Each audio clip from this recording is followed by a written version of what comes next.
Hola, bendiciones, espero que se encuentre bien. Ya es otro domingo más con la serie, seguimos chicos de El Sermón del Monte. Ya estamos estudiando, digamos, la bienaventuranza y eso es lo que estamos haciendo, digamos, cada domingo, miércoles, martes, de repente depende cómo viven los días. Y ahora estoy en un lugar diferente, espero que el audio se escuche bien, primero que todo. Y ahora seguimos, digamos, con la siguiente enseñanza. Recuerden que estamos desmenuzando paso a paso la bienaventuranza. La otra vez hablamos acerca del reino, ahora vamos a hablar acerca de aquellos que lloran. ¿Y por qué es importante conocer el lamento que en ese tiempo tenía Jerusalén?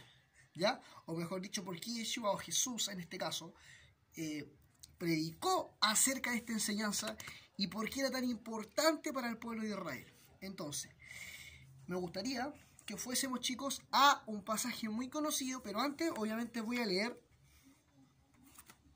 la bienaventuranza donde dice: Dios bendice a los que lloran porque serán consolados. Y solamente eso. Y ahora nos vamos al pasaje de Jeremías 29:11, que es muy conocido, lo voy a leer en la Nueva Traducción Viviente, pero voy a dar un contexto a la historia. Primero que todo, quiero que entiendan que en el tiempo de Jeremías ya estaba cautivo Israel en Babilonia, y por otro lado, la otra casa de Israel, que es la casa, o sea, la otra casa, digamos, claro, bien digo de Israel, que se llama casa de Israel o casa de Efraín, para diferenciarlo de la casa de Judá. Judá estaba, digamos, en Babilonia, e Israel, o la casa de Efraín, que eran 10 tribus, los otros eran 10 tribus, quedaron, digamos, cautivos en Asiria. Y después se dispersaron por el mundo. Entonces, a continuación, esta carta que manda Jeremías es para aquellos que estaban, digamos, cautivos en Babilonia, ¿ya? Y le manda esta carta con el siguiente ánimo. Ellos estaban cautivos en ese lugar, siendo opresores, algo muy similar a lo que sucedía en Egipto. Pero me llama la atención porque leyendo este pasaje me bendice mucho, porque uno puede entender muchas cosas y por qué Dios en su soberana voluntad permite muchas cosas. Primero, voy a leer el contexto. Dice que Jeremías escribió desde Jerusalén una carta a los ancianos, a los sacerdotes, a los profetas de todos los que el rey Nabucodonosor había desterrado a Babilonia. ¿Ya?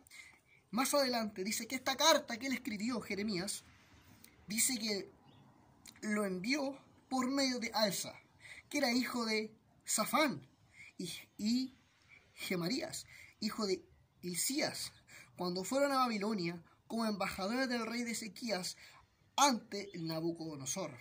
Y esto es lo que decía la carta. Y la carta, en resumidas cuentas, le empieza a hablar acerca del respaldo que tenía de parte de Dios, diciendo que el Señor de los ejércitos celestiales le dice a Israel: edifiquen casas, hagan planes en ese lugar para quedarse, ¿ya? Planten huertos, coman de los frutos, cásense, tengan hijos, y luego encuentren esposa para sus hijos, y no disminuyan, multiplíquese, algo muy similar a lo que sucede con Israel. Y dice: pidan al Señor por la ciudad, porque del bien de esa ciudad dependerá del bienestar de ustedes. Algo muy parecido a lo que sucedía con José, ¿no es cierto? Y dice más adelante: esto dice el Señor de los ejércitos celestiales: ustedes permanecerán en Babilonia durante 70 años, luego vendré y cumpliré todas las cosas buenas que les prometí, y los llevaré de regreso a casa. Y así pasó. Hoy en día los judíos que están allá son ese pueblo de Israel, que son 2 tribus, la tribu de Judá y Benjamín, y que están en Israel hoy en día clamando por la llegada del Mesías, porque aún no creen que Cristo fue el Mesías. Entonces, ¿qué dice acá? Dice: esto dice el Señor: yo sé los planes que tengo para ustedes. Son planes para lo bueno, no para lo malo, para darles un futuro y una esperanza. Entonces, quiero que vayamos al contexto. Primero que todo, dice que los planes que Él tiene para ellos son planes buenos y no para lo malo, para darles un futuro y una esperanza. Si nos ponemos a pensar un futuro y una esperanza, nosotros tenemos un futuro, por supuesto, en Cristo, en Dios. Sabemos cuál es nuestro futuro y también sabemos cuál es nuestra esperanza, hermano. Sabemos cuál es nuestra esperanza. Sabemos que nuestra esperanza está en los cielos a través de la fe. Por medio de la fe somos salvos, y la esperanza es la esencia que nos da a nosotros el sustento para poder creer en esa salvación que va a ser manifestada a nosotros a futuro. Entonces, ¿por qué es tan importante esto, amados míos? Porque después Jesús emplea esta misma situación hablando en el Sermón del Monte.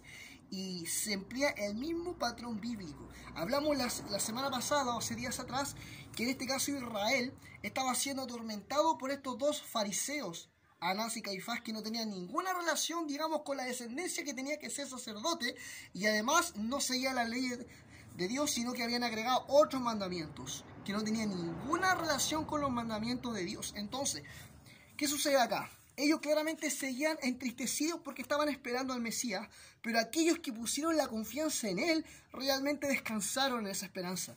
Porque esta promesa, chicos, que habla acá, dice de una esperanza. Es una esperanza que comienza ¿cuándo? Comienza desde el momento que Jeremías escribe la carta, o sea, comienza cuando Israel estaba cautivo en Babilonia. Ahí comienza.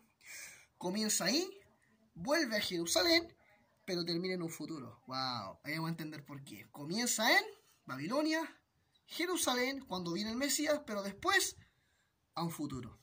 Entonces, en el momento donde ya Israel estaba en el tiempo del Imperio Romano, cuando ya estaba, digamos, esperando el tiempo del Mesías, cuando Jesús empezó a hablar de esta bienaventuranza, hasta ese momento la gran mayoría se hacía esta pregunta que se repite siempre, siempre.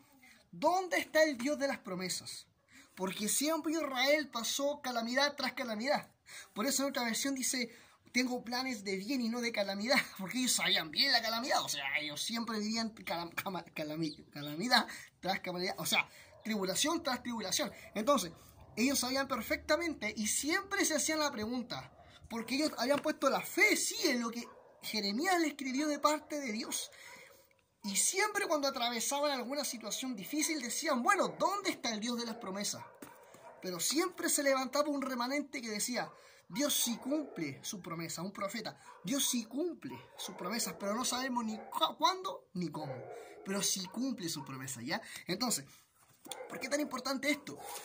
Porque hay que entender de que ese patrón bíblico, esas palabras siempre las repetían, ¿ya? Hasta el tiempo de que tenían que poner su confianza en el Mesías. Entonces, sucede que después, en Jeremías 3, 19, dice, me dije a mí mismo, ¿cómo quisiera tratarlos como a mis propios hijos? Solo querría darles esta hermosa tierra. Esto fue tiempos antes. La posesión más maravillosa del mundo. Esperaba con anhelo que llamara el Padre. Y quise que nunca se alejaran de mí. Sin embargo, me fuiste infiel. Habla del pueblo de Israel. Dios está clamando por su pueblo de que le fue infiel. Pueblo de Israel infiel. Ha sido como una esposa infiel. Mira la ilustración. Como una esposa fiel que deja a su marido. Yo el Señor he hablado. O sea, wow. Y dice, yo escucho de las alturas a las montañas desoladas en llanto y súplica al pueblo de Israel, pues ha escogido caminos torcidos y se han olvidado de su Señor. Por eso se extraviaron, porque sabían que habían sido pecadores con Dios, como una esposa es infiel a su esposo. Entonces ellos se dispersaron, se fueron y se apartaron de la ley de Dios, creyendo hacer lo bueno, hicieron lo malo. Pero siempre clamó, incluso cuando Jesús clama después diciendo, siempre, oh Jerusalén, quise yo acogerlos como lo hace la gallina con sus polluelos, pero no me dejaste. Y eso mismo ocurrió en ese lugar y acá está sucediendo lo mismo. Está diciendo, está relatando esas palabras que después Jesús también, primera relación, ¿cuánto tiene relación? Jesús, estas mismas palabras que habló Jeremías también lo decía Jesús y lo empleó Jesús cuando ya el pueblo de Israel, a lo de su propio oficio, no lo reconocieron. Entonces, quiero que entendamos que Israel reconocía, sí, su infidelidad. En ese momento reconocía su infidelidad, ¿ya? Pero sabían que no podían volver porque era despreciada Israel entre sus hermanos. Es el mismo patrón que se cumple con José. Él fue despreciado por sus hermanos, vendido, pero aún así después lo bendijo. Después recuerden que a José lo subió hasta lo sumo y realmente gobernó sobre todo el palacio de Egipto. Entonces, realmente es importante entender ese patrón bíblico que se repite. Otra revelación. Ya, y entonces, ¿qué sucede? Sucede de que ellos anhelaban volver, porque sabía que en su corazón después se veían sin Dios y decían, ¿cuánto? Lo que dice después este hombre que me fascina esta historia, cuando dice el hijo pródigo, que dice, volveré a la casa de mi padre, porque en un momento él reconoció, él se metió con rameras, con cualquier tipo de cosa, él pecó completamente contra el padre, pero dijo, volveré a la casa de mi padre, porque realmente allí tengo lo que yo necesito. Nunca debía haberme alejado de él. Creía que estaba haciendo las cosas bien, pero sin embargo había fracasado. Sin embargo se había dado cuenta en sí mismo. Dice que volvió en sí. O sea, reconoció quién era y dónde pertenecía. ¡Wow! Eso se dio cuenta. Y cuando realmente reconoció, dijo, quiero volver, pero saben que sus hermanos, o sea, las tribus que permanecieron fieles, no lo iban a dejar volver. Y también, obviamente, pensaban que Dios estaba completamente enojado con ellos, que estaban destituidos de la gloria. Y no era así. Porque más adelante el Mesías trajo esperanza en ese tiempo. Cristo estaba cumpliendo con su primera venida la primera esperanza de la cual habló el profeta Jeremías. Y esa se va a extender hacia un futuro. Eso es lo que le expliqué en un comienzo y lo vamos a entender. Entonces, después, en Mateo 9 dice lo siguiente, Mateo 9:35, la necesidad de los obreros. Dice que Jesús recorrió todas las ciudades y aldeas de esa región, enseñando las sinagogas y anunciando la buena noticia del reino, lo que hablamos la otra vez del reino, su predicación. Y sanaba toda clase de enfermedad y dolencia. Y decía, cuando vio las multitudes, o sea, el pueblo de Israel, dijo, les tuvo compasión, porque estaban confundidos y desamparados. Ya voy a explicar esos conceptos. Como ovejas sin pastor. Y a su discípulo le dijo, la cosecha es grande, pero los obreros son pocos, así que oren al Señor, que está a cargo de la cosecha, y pídele que envíe más obreros a sus campos. O sea, Jesús se paró y los vio desamparadas. El pueblo de Israel no era un pueblo pobre. Jesús no sintió lástima porque era un pueblo pobre. No sintió lástima porque aparentemente estaban haciendo, para los pueblos, estaban haciendo las cosas bien. Sino que realmente, ¿por qué sintió lástima? Primero que todo, porque los vio confundidos. Creían en su razonamiento de que estaban agradando a Dios. Más no estaban agradando a Dios. Hace mucho tiempo que habían sido, engañados por estas personas que introducían enseñanzas de hombres, sus leyes reales de parte del Señor. Estaban confundidos y además estaban desamparados. ¿Qué significa desamparado si lo hablamos en este contexto? Desamparado quiere decir una persona que no puede salvarse a sí misma, una persona que necesita de un mediador o de un Mesías. Entonces, si necesita de un mediador, quiere decir únicamente de que Jesús era necesario que al venir cumpliera una parte de la promesa de Jeremías. ¿Y quiénes iban a seguir esta promesa hasta su segunda venida, cumpliendo plenamente esa esperanza, esa promesa que escribió Jeremías en la carta, a aquellos que realmente pusieran su confianza en él? Recuerden que muchos confiaron, más algunos rechazaron al Mesías. Entonces, muchos confiaron en él, y los que pusieron su confianza en él son aquellos que realmente están esperando esa segunda esperanza, la esperanza de la salvación. Y entre esas personas estamos nosotros. Nosotros ya creímos en Cristo como Mesías, sabemos nuestra esperanza, y por eso es que estamos seguros de nuestra salvación. ¿Cuánto tiene revelación? Entonces, ¿me está entendiendo o no me está entendiendo? A eso nos estamos refiriendo. Uy, se va el sol. Entonces, eso por primera parte. Y dice en Mateo 10, 5 al 8, que Jesús envió a los 12 apóstoles y les dijo, no vayan a los gentiles ni a los samaritanos, sino solo al pueblo de Israel, las ovejas perdidas de Dios, y vayan y anúncieles el reino de los cielos está cerca. O sea, realmente, ¿qué estaba haciendo acá? Realmente estaba diciéndole, anúnciele al pueblo de Israel, porque al pueblo de Israel fue escrita esa carta, y entre el pueblo de Israel nosotros creemos que por la fe nosotros somos descendientes de ellos, somos descendientes de Israel, tenemos la simiente de Israel, de nuestro padre de Abraham, por las promesas, por la fe. Entonces, es un tema extenso que más adelante lo voy a abarcar, pero claramente de allá venimos, y a ellos Dios fue a los que llamó para salvación y para traer de regreso a su casa. ¡Wow! Es maravilloso. Y Israel en ese momento era necesario que tuviese esa bienaventuranza, que escuchara esas palabras del Mesías, porque al escuchar le estaban diciendo, wow, en él se está cumpliendo las palabras del profeta Jeremías. O sea, los que pusieron la confianza en él nunca más dijeron, ¿dónde está el Dios de las promesas? No, porque sabían que ya era el Mesías y el Mesías tenía que hacer juicio. ¡Wow! Ya lo habían visto, lo habían experimentado. Ese era el Dios de las promesas. Pero aquellos que no creyeron en el Mesías hasta el día de hoy se preguntan, ¿dónde está el Dios de las promesas? Sabemos que Él cumple, pero no sabemos ni cómo ni cuándo. ¡Wow! ¿Se entiende?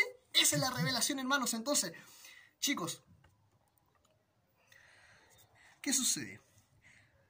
Más adelante dice, en Jeremías 31,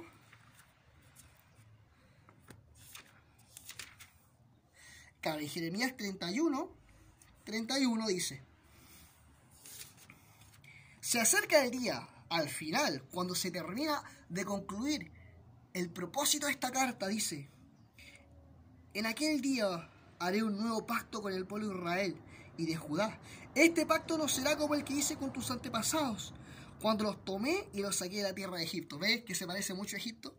Ellos rompieron ese pacto a pesar de que los amé como un hombre ama a su esposa. Se vuelve a repetir el patrón de la esposa, ¿ya? Porque somos considerados su esposa, su novia, y somos parte de ese pueblo. Entonces, qué maravilloso, porque si uno entiende eso, uno se puede ir a un pasaje conocidísimo que está en Juan 10,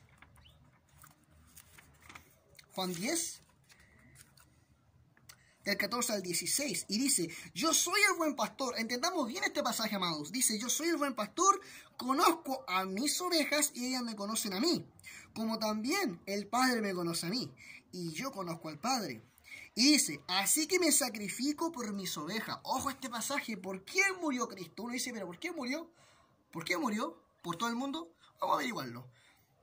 Yo sacrifico mi vida por mis ovejas, y además tengo a otras ovejas que están en otro redil, y también debo traerlas, porque ellas escucharán mi voz.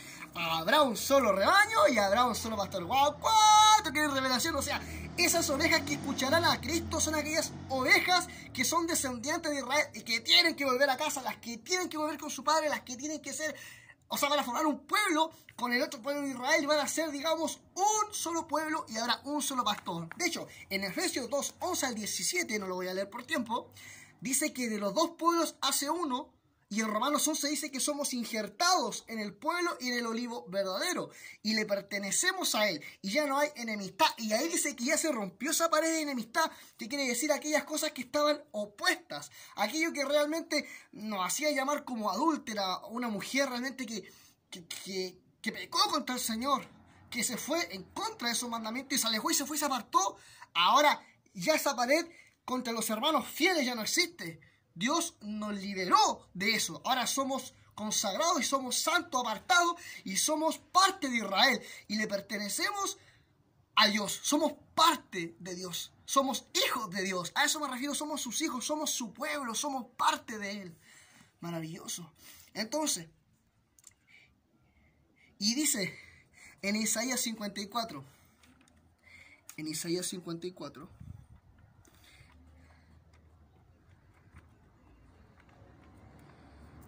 ya, 54 dice,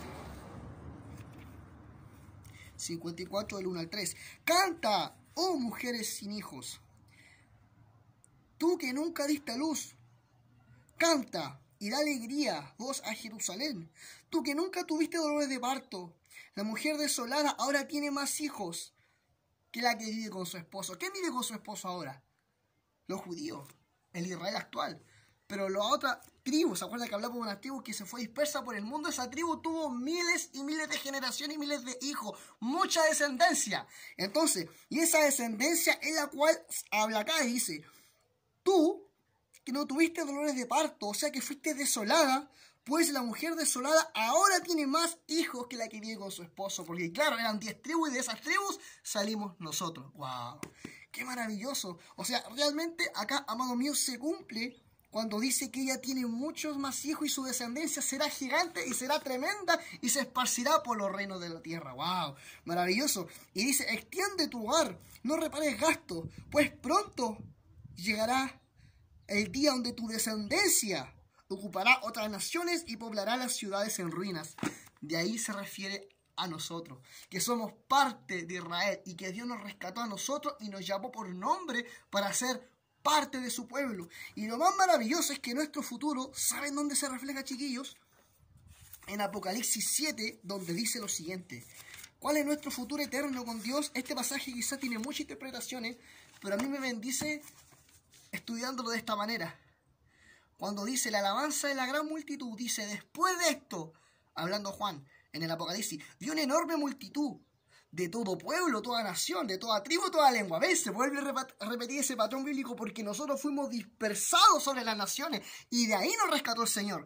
De todo pueblo, nación y tribu se esparció el Israel original y de ahí nosotros tenemos que regresar. Entonces, esa gente estaba de pie delante del trono de Dios, vestían túnicas blancas y tenían ramas en las manos de palmera para gritar a gran estruendo: la salvación viene de nuestro Dios y el que está sentado sobre él, el Cordero. Ahí pusimos nuestra esperanza. No tenemos que decir cómo ni cuándo, porque en Él está nuestra esperanza. ¡Qué maravilloso! Y más abajo dice: amén, la bendición, la sabiduría y la acción de gracias sean a Dios, la fuerza que le pertenece. Y uno de los ángeles le preguntó: ¿quiénes son estos? Son los que han salido o han venido de la gran tribulación. Ellos blanquearon sus ropas en la sangre del Cordero. Quiere decir que le hemos reconocido como Mesías. Y dice: por eso están delante del trono de Dios y le sirven de día y de noche en su templo. Aquel que está sentado en el trono les dará refugio y nunca más tendrán hambre ni sed. Wow. Nunca más les quemará el sol, pues el Cordero que está en el trono será su pastor eternamente y los guiará a manantiales de agua viva. Y Dios secará toda lágrima de sus ojos. Y esa última palabra me quiero quedar: bienaventurados los tristes, porque Él secará toda lágrima de sus ojos. ¿Cuándo? Ahora no, ahora estamos en persecución. Pero esa carta de Jeremías comenzó en Babilonia a Jerusalén. Se cumplió una parte con el Mesías, aquellos que pusimos la esperanza en Él, y se terminará de cumplir cuando Él venga en su segunda venida y estemos siempre con el Señor. ¡Wow, wow, wow, wow! ¿Cuánto que las relaciones están entendiendo o no me están entendiendo? Dios me los bendiga, chicos, Padre. Gracias por esta hermosa palabra. Me queda poca batería, yo por eso estoy así aceleradito, Señor. Te agradezco este tiempo, que haya sido de bendición para los chicos, que hayan entendido la palabra, que les bendiga, Señor, y que nos dé sabiduría para buscarte, amarte y reconocer que tú eres nuestro Señor. Ayúdanos, Señor, límpianos, cambia nuestro carácter, forja nuestra vida, Señor, y que seas tú el primero y el único, Señor, en nuestra vida. Bendícelos, dale más sabiduría y que cada día se enamoren más de ti, Señor. En tu nombre, amén y amén. Dios les bendiga, chicos. Nos vemos, si Dios quiere, en la semana para seguir estudiando estas maravillosas enseñanzas para allá del Señor. Para allá son enseñanzas. Dios les bendiga, chicos. Un abrazo. Bendiciones.